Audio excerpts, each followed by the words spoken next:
Welcome along to another episode of Super 7, a show where we ask a current or former rider about his dream team, his ideal lineup, his Super 7. My name is John McGilvery.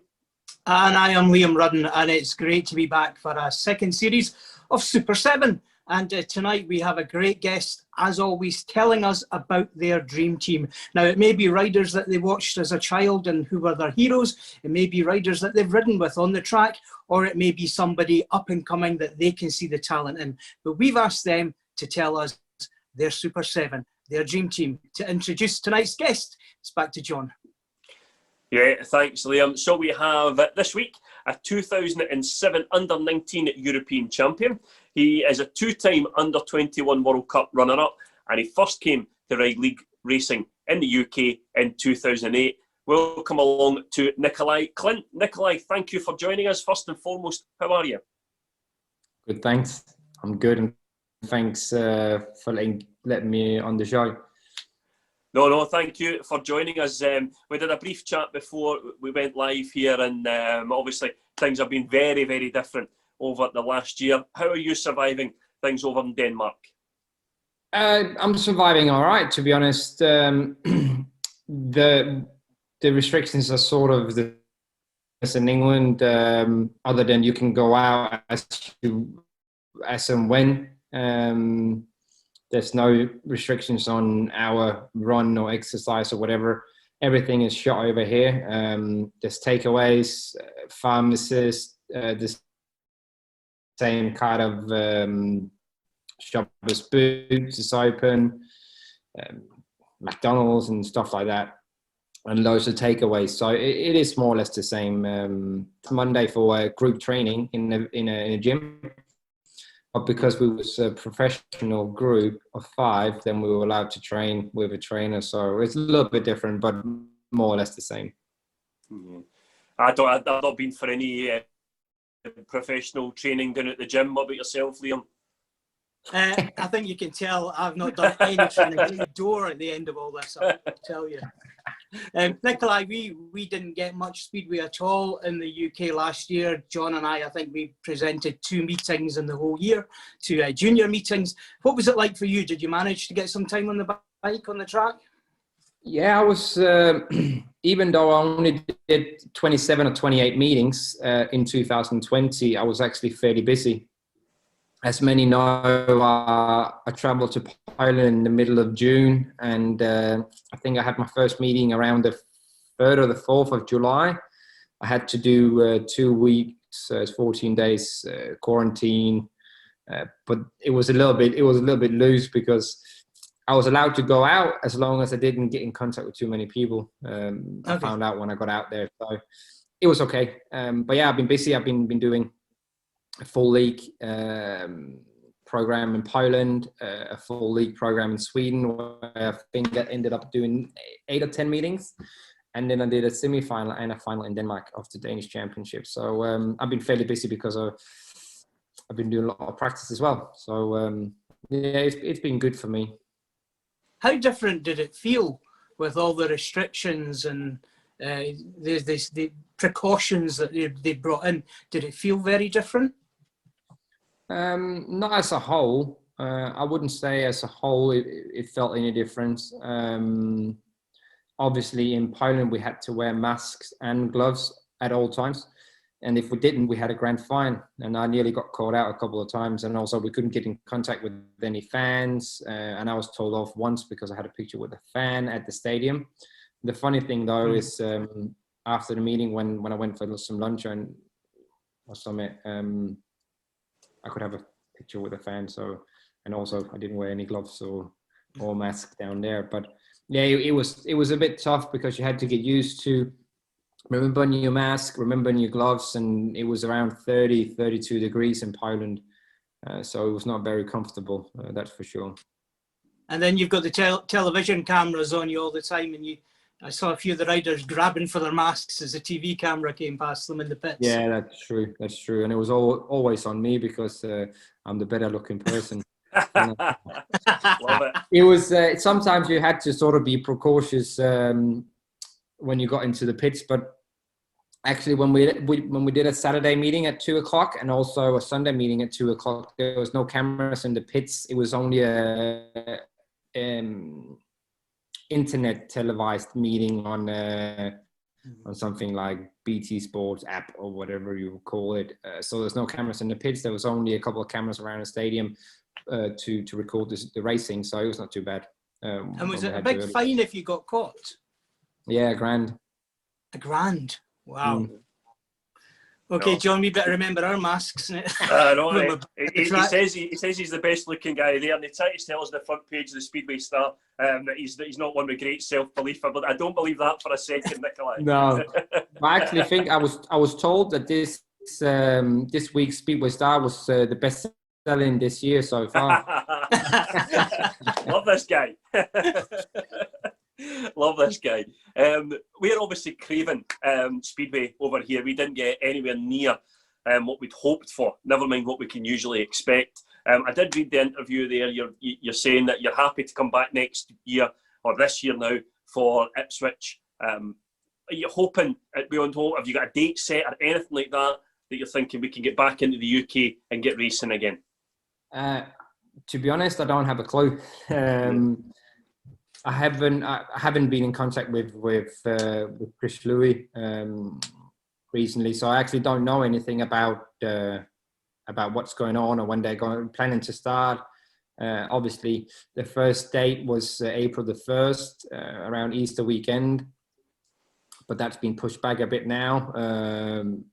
Correct me if I'm wrong. Is it in the start of May? They're hoping to get wheels spinning, so we only have to wait. But like also I said in the interview in Speedway Star, what I'm concerned about is it's not so much the racing to start up, but it's all the travel restrictions which will cause me an issue. But if everything goes to plan and goes back to normal, which everyone hopes it will sooner rather than later, then I'll be there for sure. Perfect. Well, we're here to look at your Super 7. You can see we've invested heavily in so it's that side. And I'll never make a weather forecaster. And the backdrops and all that sort of stuff. We're moving forward in season 2, Liam. Just a bit. Although mine didn't fit, so I've reverted to this one. We should maybe have a competition for guess the track. That's the National Stadium, isn't it, Liam? The National Stadium. Well, I know a lot of people would be very pleased to hear it called that. Yeah. So we're here to talk about your Super 7, the guys who have inspired you or otherwise or influenced your career. So we'll start at number 1 then, and the guy is a 6-time world champion. He's no stranger to this show, as you can imagine. Who is at number 1? Tony Rickardson. And why have we got Tony then? The big T. Well, since I was a young boy, he's always been my idol and one I looked up to. I think it came from the 1991 World Final where he came second, didn't he? I think so. Yeah. and he was so flamboyant. He was different. And then he had a few years where he didn't perform as good as then, and then he won his first world title in '94 on the purple bikes, and yeah, since then I loved him. Actually, I've never ever rode on the same team as him, but I was lucky enough, if you could say that. Well, I would say lucky to race the 2 out of his 3 farewell meetings, the final laps. I did one in Poole and one in Avesta, where I was again lucky enough to chat with him at the after parties and stuff. And he is probably the guy who's brought Speedway up to the level it's at now. Even if you ask other riders about it, not just with the way he's published and exposed his sponsors, but his team. He made his own frame, his professionalism, everything around him was just so much bigger than everyone else, and his riding style, and also if one of the things I took out of his leaves I took out of his book was obviously the starting, the gating. That's something he worked on, and got him his 6th world title. When you first saw him race, Nicolai, what was it that made him stand out on that occasion? What was it made him different to all the other riders that you were watching at the time? I think it was just his, like I said, his flamboyant style, his aggressive racing, his never die attitude, and then he's a likable guy, isn't he? You cannot like him even though he was a hard rider. Yeah, I think just his personality was a bit different to many others, especially the Danes that was racing when I was watching it and first started going Speedway. Hans Nielsen, Tommy Knudsen, and stuff like that. Who was a bit more stale, if you could say that. And you know you're doing well when you've got a number of farewell meetings, don't you? You know you're a decent rider when you've got 2 or 3 of them. But the one thing that always struck me about Rickardson was his professionalism. He always looked $1,000,000. His bikes always looked brilliant. His suits, everything always looked great. Was that something that you looked at and went, that's the kind of level you said about dragging it up? That's the level you need to be at. Yeah, for sure. I remember when I was doing ATCCs, at one point he had blue and yellow, and I had the same colors. We couldn't afford a race suit, so I had to wear, I think it was Sinisalo MX gear that just got tucked outside of the boots. But yeah, I tried to sort of, can you say impersonate? It's called impersonate him, just because he was cool back then. But like you say, his professionalism and how he how he exposed his sponsors on his Kevlars, his bikes and stuff. It didn't look like Christmas tree. You could see all of them. His color scheme and stuff he was just different to many others. As well as his 6 world championships, he also had another 34 honours, either championships or honours that he won in his career, which is a phenomenal amount. I sat and counted them all. Is that something that you would aspire to? Are you going to break that record? Maybe get more than 34? Do you reckon?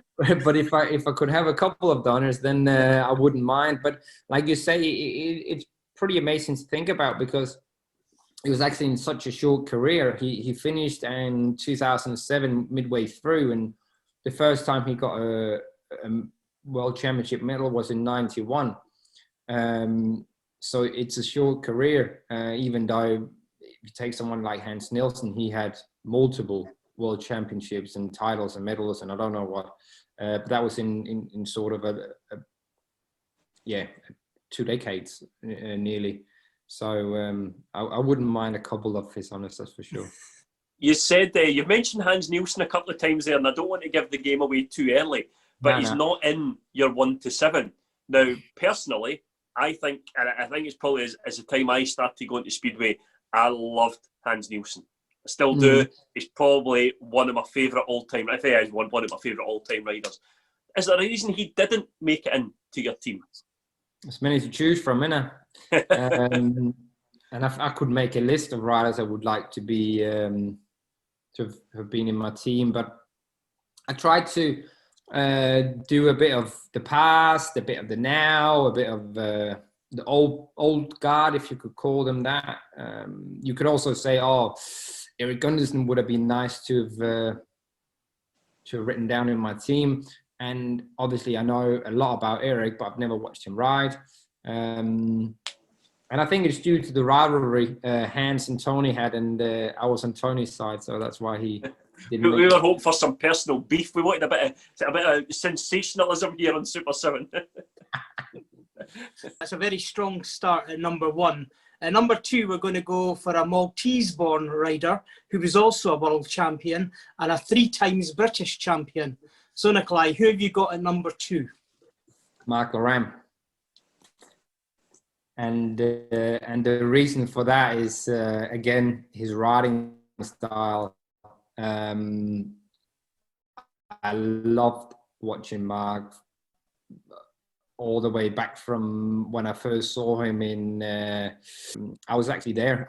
Every time there was a meeting at Voyance, I had a little plastic box. In Denmark, we have glass bottles of beers in them. So if you obviously empty them out and turn them around, it's like a little step. So I was standing on them by the safety fence, so I could just look over at the back straight. But there's, when you watch Mark race, you cannot enjoy it. Well, not enjoy it. He's all out. He's all action, and I think that's why he's liked by so many. How old were you when you first watched him? Five, I think. 5, yeah. I was 5 in '94. But due to my dad, I watched Speedways since a very, very small age. And it is strange because I wasn't very old, but I can either remember watching the '91 final at Gothenburg when Jano won it. So yeah, I've been to a few meetings.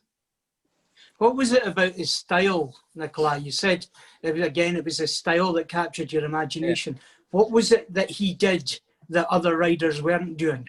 Well, it was his overtaking, wasn't it? It was his leg back, flat out, full gas attitude, and everyone loved the. Well, I did certainly love it when his bike started wheeling coming out of the turn, and he gave it the full arm down the back straight or home straight to just keep it down, and it was so cool. And I sort of did a little bit of the same at the Danish final, and I found a clip and I put it on Twitter.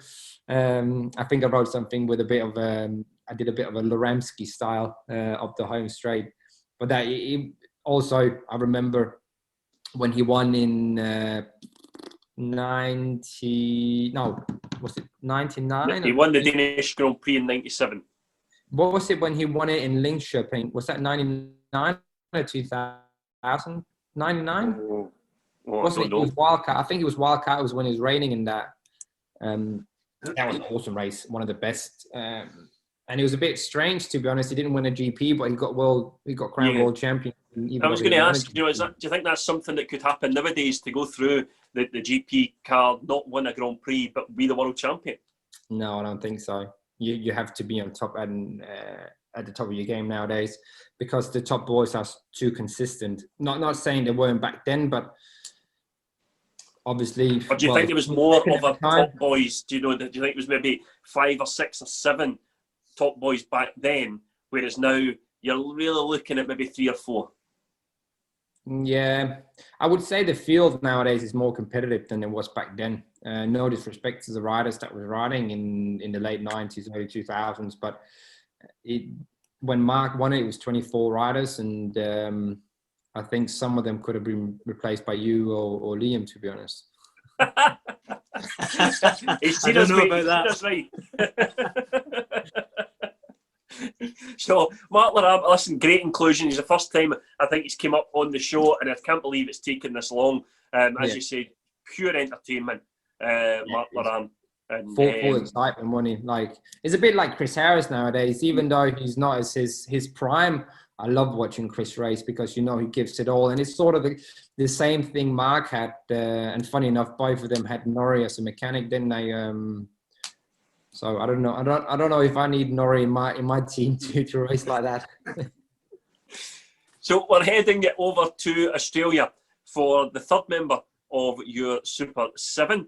We've got a guy, another world champion 3 times this time. Who have you got at number 3? Jason Crump. Jason Crump, and that's the first rider I've actually ridden with. I rode with him for 2 years in Wrocław in Poland. That was my first in 2006 and 2007. That was my first year in Poland when I rode with him, and that's something I would never forget. Unfortunately, I got injured in 2007, so I only did 1 or 2 meetings, but the inputs and the help he gave me when I was only 17 and rode in Ekstraliga in Poland was was crazy back then for me, because someone like Jason Crump was helping me, was talking to me. And I remember sometimes when we were sitting in the dressing room and stuff, I was scared of talking to him. But again, he's probably the one rider which when you watch him race and he's behind someone, you can just see him bending the handlebars and just stretching the cable a little bit extra to gain more speed. And you can see his consistency. Was it 10 years he was in the top 3, if I remember right? Yeah, something like that. Yeah, ridiculous amount of time to be in the top 3 in the world. Yeah, and I wouldn't mind a consistency like that. All out professional as well. Not at the same level as Tony, but for sure he knew how what keys and what tools to use. That's for sure. Nicolai, how daunting was it being a 17-year-old riding in the Ekstraliga?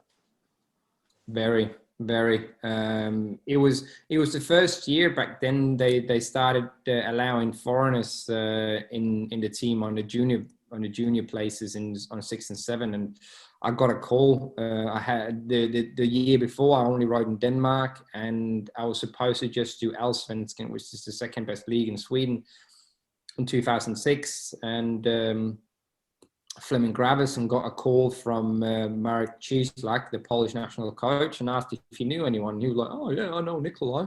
Is he any good? Oh, I don't know, but yeah, we can ask if you want to ride."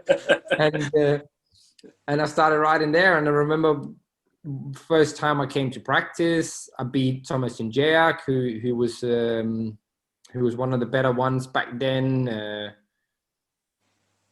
Yeah, and obviously when you come in at 17, you don't have any expectations. You don't even know who you line up against. And then later you find out, oh, they was actually pretty good. I remember I beat, who did I beat? Oh yeah, Olamek, Lee Rickardson in my first year, and many good riders. And it was totally different. I was used to racing in Denmark. Obviously my home track in Ultra was a bit rough, but we had a practice session 2 times 2 minutes before the meeting, and the track was that grippy that after the practice sessions, my arms was very, very tired, and I had to ride me one. Valuable was that season for you as a young rider? Very, because obviously previously my first year was in 2004 and then 5, and I was like making steady progress through the divisions and stuff like that in Denmark, but nothing special. And then riding in Poland, all of a sudden when I came home or when I traveled to Sweden, it was easy, if I could say that, because I was used to riding against better riders, and also I was used to going fast. All of a sudden I was not afraid or scared or doubting myself. I knew that I was better than the riders I was riding against at home. And the same year I went to Stockholm, Hammarby, who we rode against in the Allsvenskan. I broke the track record. In the same year, Nicky Pedersen rode for Stockholm, Hammarby in Elitserien. So it's not because I was going too slow, but it helped me loads. And also, when I went over to Tony's final lap in Poole the same year in the summer, I think I scored 10 or 11 points, beating some good riders, Lindberg, Lee Adams, Bjarne Pedersen, who was Mr. Poole, if you could say that back then. So obviously it gave me loads of confidence. You said about being in a changing room with Jason Crump, and I've always been, I played football, I've been in plenty of football changing rooms, things like that. What's a Speedway changing room like? Because there's no, as far as I'm aware, the manager doesn't necessarily come in and give you a team talk beforehand, because it looks like the guys go in, they get dressed or changed, and then they come back out, head to the pits, and just kind of go from there. You know, what is a Speedway dressing room like? Well, it depends if you're asking me about the Edinburgh one or the Bellevue one. Is there a difference? Is the facilities maybe a little different? A little bit. The one is slightly colder than the other one. Now, in general, it's I think it's sort of it's sort of the same, bar the manager not coming in. Like in Poole, Midlow never came over. Wolverhampton, Pete Adams always came in and sat down with us, which I thought was pretty cool. In Poland, I never see my team manager in the dressing rooms. I think he's too stressed walking about, getting everything ready. But I think it's just laid back. It's a bit of banter. Some is sitting in their own zone. But yeah, talking about myself, I'm just trying to do routines and the same things as I always do before preparing myself for the meeting. I was just going to say, so there's nothing on Tottenham or Manchester City on Emerson. Yeah. It's nothing like that, which I actually would like it to be in some way, that you could sort of have a team talk. But obviously, we walk the track before the meeting, and then we have a team talk there. So we're sort of left to our own when we get changed. We're going to stay in Poland for the fourth member of your dream team, who is Thomas Golob. Who's another rider I've rode with. I rode with him for two years in Sweden, in Västervik.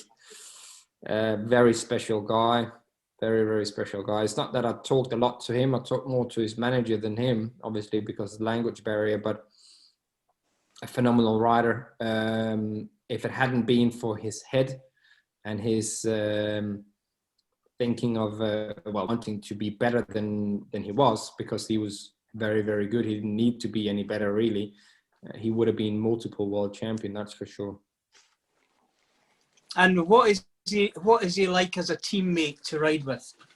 I mean, you must have ridden with lots of people. I would imagine there'll be some riders you enjoy riding with. There's some you don't.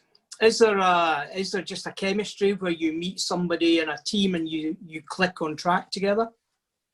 Well, even though of the language barrier and stuff, he was actually pretty helpful. It's not that I went over to him or anything, but if there was a problem, the team manager got hold of him and said, "Oh, can you just help this rider out or Nicolai out or whatever?" And I think he rode for Västervik for 15 years, so he knew the track inside out and gave us some some tips and whatnot. But he's more on the quiet side.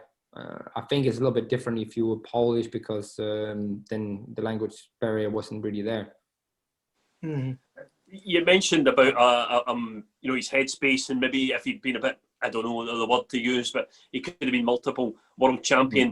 Mm-hmm. It was a bit like Mark Laram, though. When you knew he was coming to tapes, you stopped everything and you watched what was about to happen, because he was another one that was just pure entertainment. Yeah, exactly. I don't know how many videos there's on YouTube of his races, and I watched the 99 final in Rostrov with Jimmy Nilsson hundreds of times, and many other races. And I don't think I know you mentioned like Michael Lorraine, but I don't think there was a racer like Thomas Golob when he was racing in Poland. He was phenomenal. He didn't hold back for anything, and the gaps he went through, the chances he took. I'm surprised he wasn't more injured than he was when he was riding. I think he broke a collarbone and a hand, and that was it. Phenomenal rider, and he definitely changed the sport in Poland, and he was untouchable, not just on track but also outside the track. I think I remember we'd spoken to Rory Schlein, and he'd said that he'd spoken to Thomas's manager and things, and his manager had asked Rory, how many, what injuries have you had?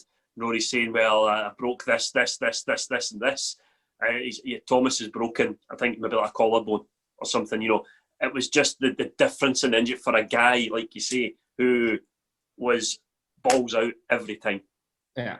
It's crazy, isn't it? And you can sort of say the same as Smart. Like he's sort of this little bit the same type of rider in these modern days, but he doesn't really have any injuries, and it's not because he doesn't take any chances either.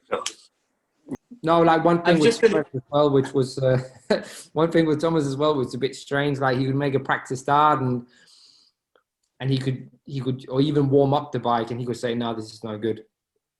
I heard a story about him going for practice in Golob, and he was meant to be there around 1 or 2 in the afternoon, just past lunchtime, and he didn't turn up till 9:30, 10 at night, and he practiced all the way to 2 o'clock in the morning. Tried 7 different engines. Wow. Crazy. Try to get that away in Edinburgh. Liam trying to do the right at 2 in the morning near the housing estate. Can you imagine the cold? Oh, God. I'll tell you what, though, how important, you've talked about a couple of these guys, you know, they would give you advice as a younger rider and what have you.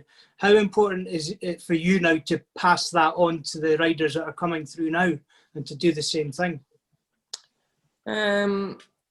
I wouldn't say it's important for me, but I like giving advice. Obviously, some people listen, some people don't, and it's up to them. But even though I give people advice, I'm not really scared of giving any secrets away as such. Obviously, I have some things I wouldn't really like to share with people because it's my own little thing or things that I do that helps me. But overall, I would say if I told a rider everything that I knew, which I thought would benefit them, and I still beat them, well, then that makes me the better rider. So I could give a rider all the knowledge and experience I got, but it's not necessarily means that he's going to beat me or he's going to use them the same way as I am. But I like helping people. I think that's down to the person I am. So we're away to United States of America for our 5th rider. He is another 4 times world champion. Who do we have at number 5? Greg Hancock. And one of the reasons, obviously, I've talked about a lot of riding style and stuff. It's not so much about his riding style, but it's his way of thinking.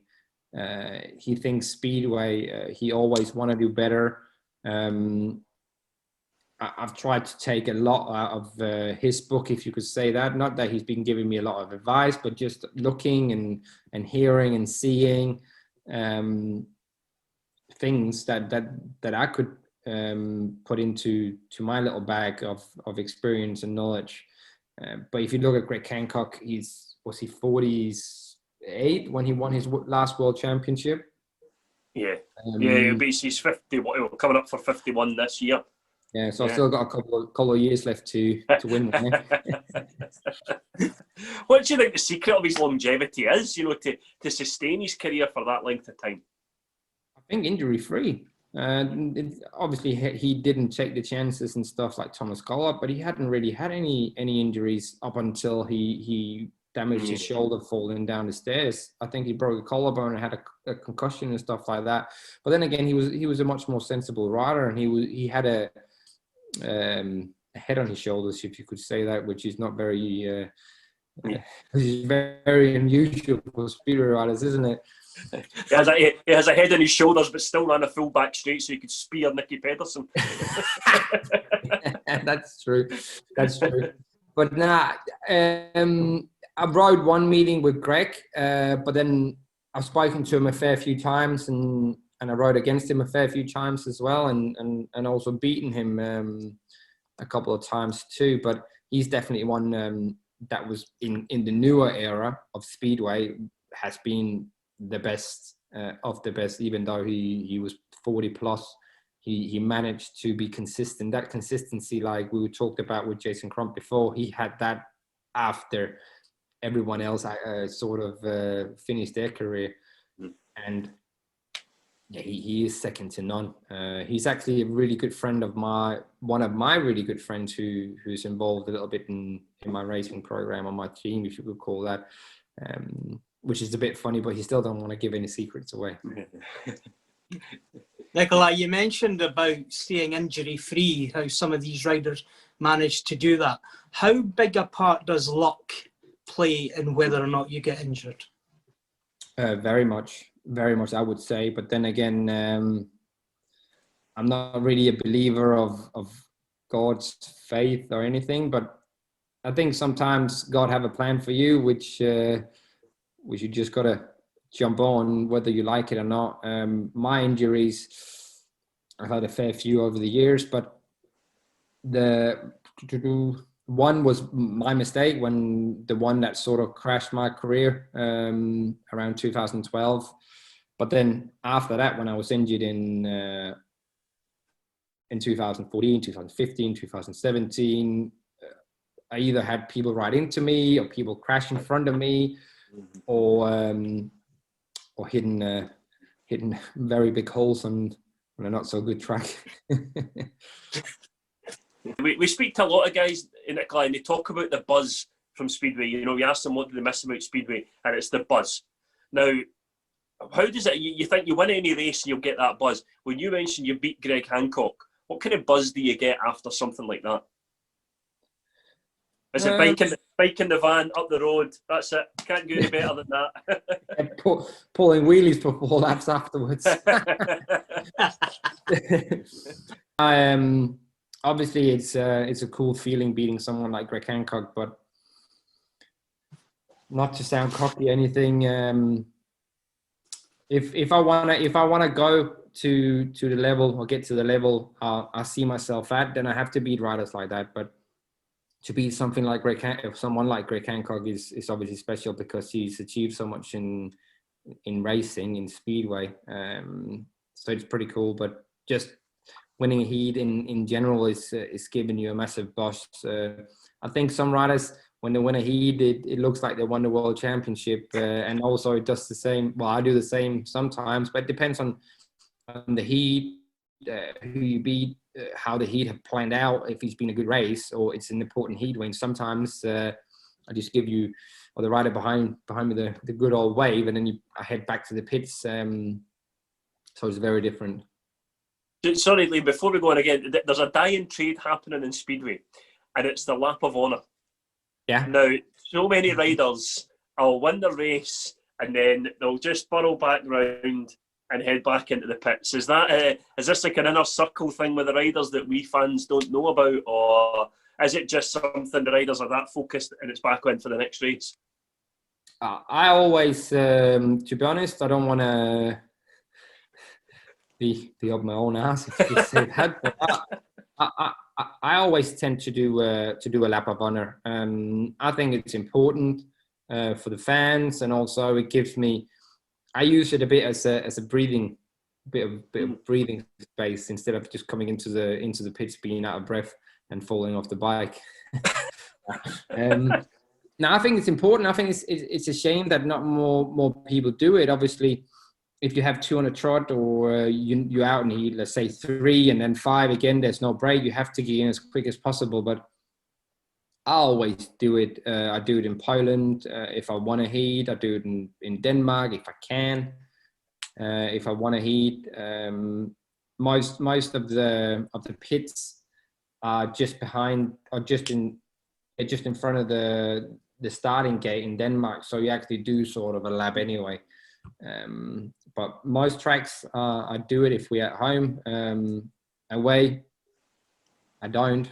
More often than not, sometimes I do. Sometimes I don't. Like if you go to Bellevue, for instance, then you have to turn back on yourself. So it's just as easy just to do another lap, isn't it? Yeah, it's a big track, so you probably need to refuel as well. Well, Nicolai, if Greg Hancock is one of the old guard, we're going to head back to Poland for your number 6, and it's very much one of the new guard that you have. Tell us who it is. It was a very, very tight toss-up between him and Magic Novsky. Magic for different reasons. I think he's a quality rider, but I chose Bartosz Marslik. Okay. And what is it about Bartosz that excites you when you watch? He's only 25, isn't he? Yeah, he's not very old. He looks older than me if you look at some pictures, though. Peter Pan here. Yeah, he's 2-time world champion back to back, and it hasn't happened since Nicky Pedersen, I think, if I remember right. You're probably more on that one than I am, but he is the new Thomas Golob of Speedway. He is the face of Orlen, which is a massive fuel company in Poland, and not just because of that, but obviously he's an incredible rider, super skilled on the bike, very, very professional. And also I was lucky enough to race in the same team as him this year, where he gave me loads of advice, and actually using some of the advice that he gave me in my racing afterwards, and obviously still is. I haven't finished yet. So it's a superb rider, and not many riders is beating him around the Golob circuit. We've asked this question before. How much of it, Nicolai, do you think in a rider like that? How much is instinct and how much is learned? I would say it is difficult to put a percentage of it on it, but instinct is very, very important in Speedway, because you can practice as much as you want, you can learn as much as you want, but when the tapes goes up, most of it is instinct, because you don't know what the rider in front of you is going to do, or the rider behind you is going to do, where they're going to come from. So you've got to be very, very aware on what they're going to do and where you're going to ride, and also how the track changes, not just from heat to heat, but through the heat you're racing in, and what lines are the fastest. So I would say, obviously, the learning curve you go on from when you start, all the experience you gain, what you learn, obviously you have that on the back, and you use that to your knowledge and when you need it, but most of it is instinct, I would say, for sure. Nicolai, I had a very interesting conversation with a guy, Stuart McDonald. Stuart rode for Edinburgh and he rode for Wolverhampton. Both he and I worked for the same company, and we were talking about Schmarzlik. It was actually, believe it or not, it was a conversation about Hans Nielsen, who had said that he had to come to the UK as a rider. He encouraged everyone to come to the UK, learn the smaller tracks and really hone your skills. And we got talking about the Grand Prix and how he won this year. There was no small tracks, really. You didn't have Cardiff and things like that were smaller, tighter tracks. They were mostly all big Polish tracks. Do you think that might have been the key to his success this year? Or do you think small tracks, things like that won't bother him? He would have won that world title had we had a full Grand Prix calendar. I think, I don't know if he would have won it anyway. Obviously, most of the rounds was in Poland, but I've seen him race, not just in Poland, in Sweden as well, in Denmark, and he can turn the bike as good as anyone. And also, if you look at Pawlicki, when he joined Wolverhampton, he could use the inside better than I've ever been able to do around Wolverhampton. So I wouldn't say nowadays you need to go to England to master the smaller tracks, but there's loads of more things you need to go to England for than just master the small tracks. What things like what? He's a very technical rider, and also Golob, even though it's a Polish track, it's not very, very big. It's one of the small circuits around Poland. Interesting. So, on to your final rider in your 1 to 7. Back to Australia. Who do we have to complete the lineup? Unfortunately, he's not racing with us anymore, but I know he's still very heavily involved in the sport, and it's Darcy Ward. It's one you can't miss out on your 1 to 7. He's the most exciting rider in newer times that's ever been, after Antonio Lindback came on the scene as 18 or 19-year-old. And I'm sure if it wouldn't have been for his fatal injury, he would have been multiple world champion by now. Mm-hmm. We talk about instinct when we spoke about Bartosz Schmarzlik. You know, could you argue that you're maybe born a world champion? Because this guy, had he had another couple of years, surely, and we've spoken to a number of people who have said he would have been a multiple world champion. Do you think there's an argument that you're perhaps born to be that? you know, and you have to hone your skills and things, but you're maybe just born to be a champion. I don't think you're born to be a champion. I think it's the way you, not necessarily the way you're brought up, but the way you learn from life. As you guys know as well, I've worked a lot on myself, or with myself, over the last few years, and I've sort of changed my attitude and my way of living, how I look at life and stuff like that. And if you take Darcy, for instance, he was born with a talent. A motocross bike, Speedway bike, it didn't matter. He could ride it with his eyes closed better than anyone else. But when, again, I mentioned that thing about God have a plan for everyone. I don't think if it would have been for his ban when he got caught with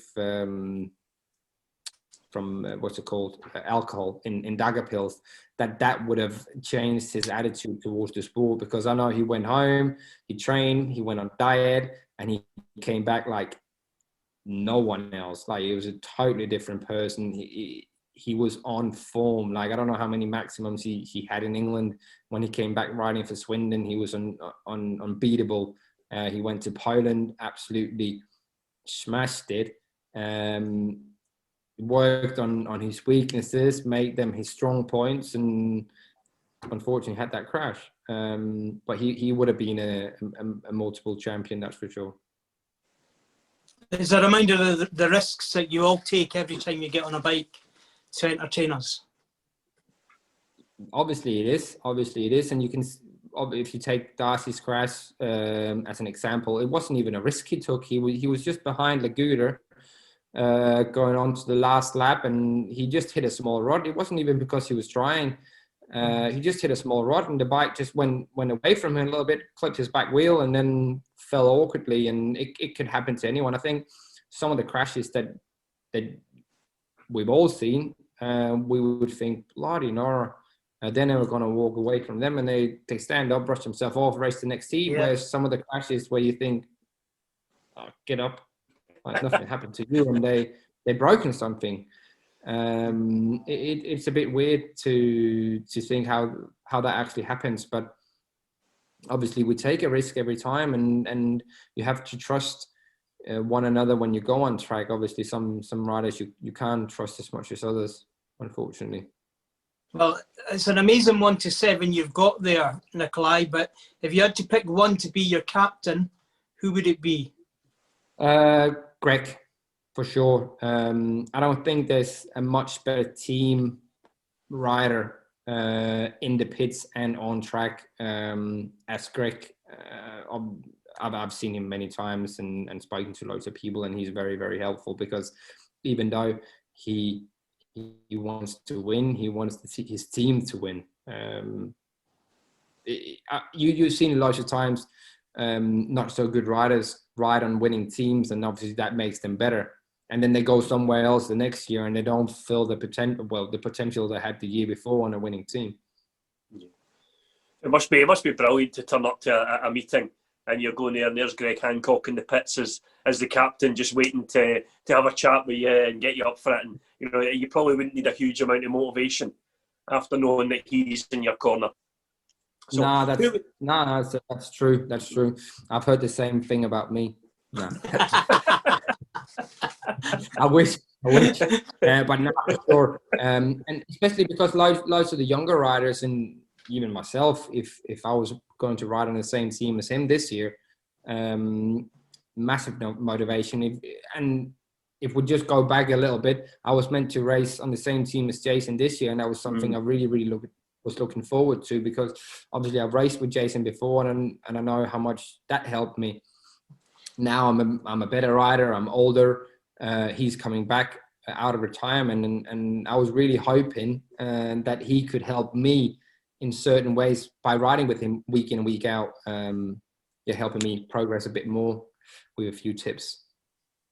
And who would be the guy then? Who's been the manager that you've worked with that would hold this 1 to 7 together? Obviously, I've worked with Neil, with Peter Adams for many years, and he's an amazing manager. But I would say Neil Middleditch. Yeah. And what makes Neil stand out? Well, he's so funny. He's so funny. But when it comes down to business, he means business as well. He's pretty sharp when it comes down to tactics and stuff, and he's not afraid of telling you to sit out because another rider got to take a tactical to gain points. He's very brutal, and it actually took me a few years before he sort of I don't know if you could say got a liking of me or whatever, but it took him a year or so before he sort of found out who I was and sussed me out, kind of thing. And I loved every minute of it in 2019 when it was my last season at Pool. And also he helped me that year by believing in me, because he gave me loads of Heat 15. He gave me loads of tacticals and stuff. And as a rider, when you have a manager that put that trust in you, then you don't want to let him down, do you? Well, that's perfect timing then for the next question. Heat 15, it's a last heat decider. Who do you put out? Who are your two choices from your team?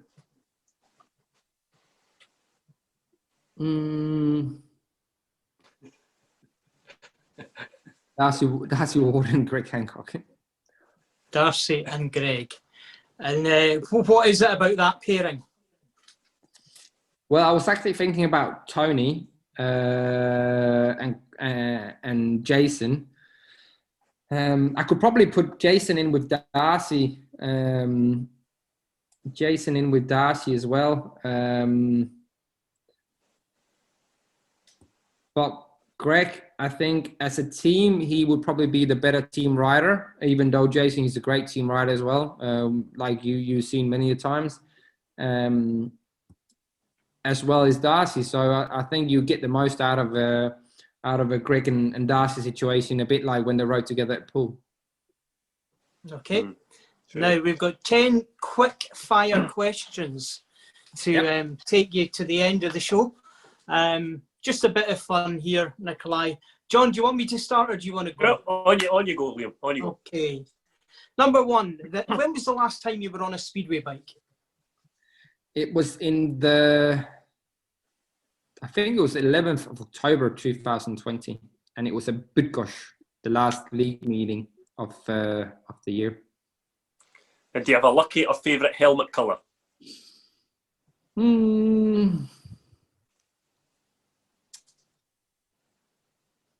No. Do you have a favourite? Because I would choose red helmet colour because it matches my Kevlar. Do you have a favourite gate, or is there one gate that you like to go off, or does it just vary? Obviously, inside gate most of the time is the best gate because you got the most control into the first corner. But I think, as many other riders would say, favourite gate is gate 4. If you make it, it's the best feeling to make it on over the 3 other guys coming from the outside. Tea or coffee? Coffee, for sure. If you were not a Speedway rider, what would you have been? Well, we could spend the next 10 minutes on what I would have been. I'm just surprised you didn't straight away say male model. I actually, not many people know, but I've actually had a photo shoot in 2019. That was because one of my mates, he had a clothes shop, and then he needed some photos for his online shop, and he asked if I wanted to do some. That's the only photo shoot other than the Speedway stuff I've done. But I would probably be a chef. I like cooking food. I've been on some cooking courses, and when I went into working experience in school, I went bakery, and then for a week we had to do like learning experience kind of thing. Learning experience as a baker, and then we had to do like working experience or something like that, where I went to a chef's school or cooking school for a week. So something like that probably. Do you have a favourite pastime or hobby? Sleeping. Nah, nah. I love spending time with my girls. I've got 2 girls. Emily on 7, and then Maeve, who's just turned 1 in December. Other than that, I like doing my training. Yeah, and then other boys things, watching a film or playing PlayStation. Not. But I don't have anything as such. Yeah. Number 7 is, what is your favourite film? So again, perfect timing. Oh, I don't have a American Gangster. I Oh, love that. brilliant, but most films brilliant choice. Brilliant film, mate. But most films with Denzel Brilliant. Washington. I watched Flight the other day. I hadn't watched that Oh, for yeah, really good. ages. Yeah. Very, very good. So most films with Denzel Washington or Mark Wahlberg, I think he's an amazing actor as well. Race suit or race jacket? Race suit. And the worst thing about Speedway? It's that it's only an 8th month of the year job. I like that. We So haven't you had that answer before. within the 8 months, Nah, the worst thing about Speedway is probably the traveling. It takes a toll sometimes, especially the early morning flights, the long hours in the van. But yeah, it comes with it. In 2019, I had around 100 flights, so you could add that up how many hours I spent on the airplane. And the best thing about Speedway? Winning. I always say the best thing is winning.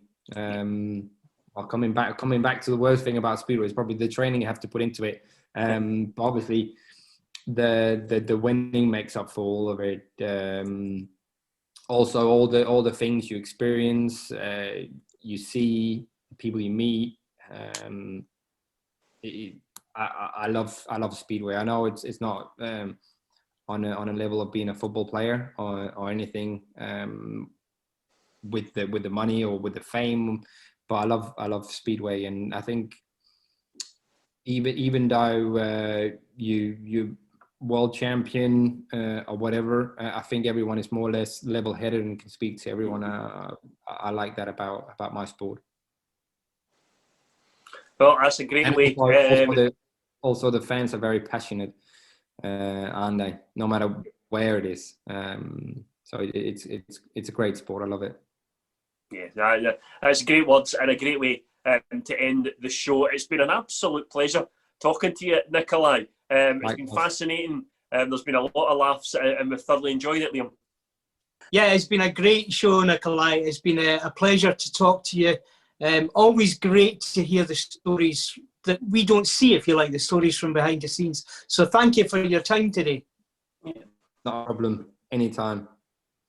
And if or when we do get back racing in 2021 and you find yourself at Edinburgh, I don't want to see any of those lap of honours, all right? Actually, something that many don't know, I think it was the Knockout Cup semi-final. Do you remember when we beat you by 28 points? Was it at Workington? Yeah, the day before at Edinburgh. Yeah. Ronnie Allen actually fined me for not trying. Wow. He's one of us, Liam. He's one of us. Brilliant, Nicolai. Listen, thank you very much. We'll be back soon with another episode of Super 7 where we can find out a former rider's ultimate dream team. Thanks for watching.